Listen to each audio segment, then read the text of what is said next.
بعض اوقات ہر بات کا ذمہ دار امام.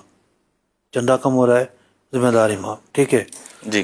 اچھا، لوگوں کو گرمی لگ رہی ہے، ذمہ دار امام. لوگوں کو سردی لگ رہی ہے، ذمہ دار امام. بھائی اگر لوگوں کو سردی لگ رہی ہے تو گیزر کمیٹی لگوانا ہے، ٹھیک ہے. گرمی لگ رہی ہے تو پنکھے کمیٹی لگوانے ہیں. ٹھیک ہے، تو چندہ کم ہو رہا ہے تو چندہ کا واحد ذریعہ مائک نہیں ہے. یہ ہمارے ہاں بہت بڑا گیپ ہے کہ وہ چندہ کم ہونے کا واحد ذریعہ مائک سمجھتے ہیں. امام کو ہر روزانہ اعلان کرنا پڑتا ہے چندہ، ہر جمعے کو اعلان کرنا پڑتا ہے چندہ. ٹھیک ہے، بعض اوقات وہ اعلان کر کر کے شرمندہ ہو جاتا ہے. ایک ہوتا ہے ذاتی رابطے ٹھیک. اور کچھ طریقے.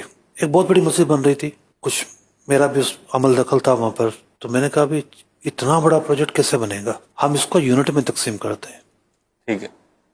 اگر 50 لاکھ کا پروجیکٹ ہے تو ہم یونٹ نکالتے ہیں 10,000 روپے کا ایک یونٹ. ٹھیک ہے. 500 یونٹ بنا لیتے ٹھیک ہے، ہیں.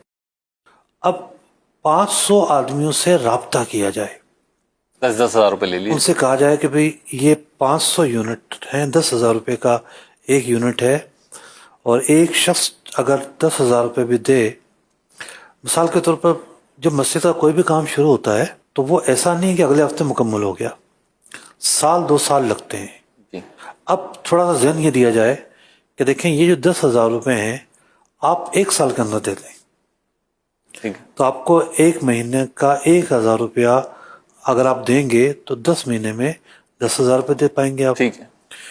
اور یہ آپریشن سے ہٹ کر دینے ہیں آپ کو. ایک تو ہوتا ہے مسجد کا آپریشن چلانا ہے، ٹھیک ہے. اس کے لیے کچھ نہ کچھ چندہ چاہیے ہوتا ہے. ٹھیک ہے. جو ایکٹیو ایکسپینسز ہیں وہ تو ہو ہی رہے ہیں. بڑا جو پروجیکٹ ہے اس کے لیے آپ 10,000 روپے کوشش کریں ایک مہینے کے اندر یہ یونٹ پورا کر لیں تو ایک بڑا پروجیکٹ پاؤں پر کھڑا ہو جاتا ہے. ٹھیک. تو اب یہ جو سارا کام ہے اس میں کون انوالو ہوگا؟ کمیٹی انوالو ہوگی. ایسا ہی.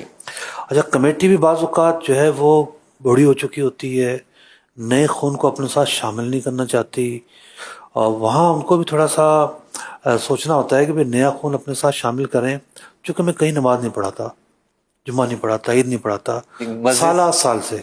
اگر میں پڑھا رہا ہوتا تو شاید موضوعات میں بولتے ہوئے میں ڈرتا کہ یہ نہ ہو کہ میری کمیٹی بولے ہمیں بول رہا ہے. کہنے کا مقصد یہ ہے کہ کچھ نیا خون شامل کریں، نوجوانوں کو شامل کریں. نوجوان ایکٹیو ہوتے ہیں، نئے طریقے سے سوچتے ہیں، تشہیر کے جو نئے ذرائع ہیں ان کو یوٹیلائز کرتے ہیں، ان کی نیٹ ورکنگ زیادہ ہوتی ہے. تو یوں بہت سارے پروجیکٹ ایسے ہوتے ہیں اور بہت ساری اہم چیزیں ایسی ہوتی ہیں جس کا تعلق امام سے ہٹ کر ہوتا ہے. یہاں لے دے کے بازو کا سارا نظرہ امام پہ گرتا ہے. امام کو پارٹ آف دی ورکنگ سمجھیں.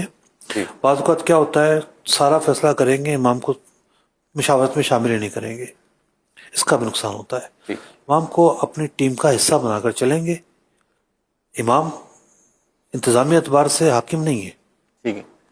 امام جو ہے وہ پابند ہے کمیٹی کے جائز فیصلوں کو لے کے چلنے کا. ٹھیک ہے، کوئی ناجائز بات ہو رہی ہے تو وہ بغیر ڈر اور جھجک کے واضح کرے کہ یہ بات ناجائز ہے، شریعت کے خلاف ہے، چلے آپ دارالفتہ چلتے ہیں، علماء سے پوچھتے ہیں. یہ بات بھی دعوت بھی دے گا. مقام دائی، امام ایک دائی ہے، لیکن اس کو پارٹ آف دی باڈی بنائیں، کو مشاورت میں شامل رکھیں تو معاملات بڑے اچھے چلتے ہیں.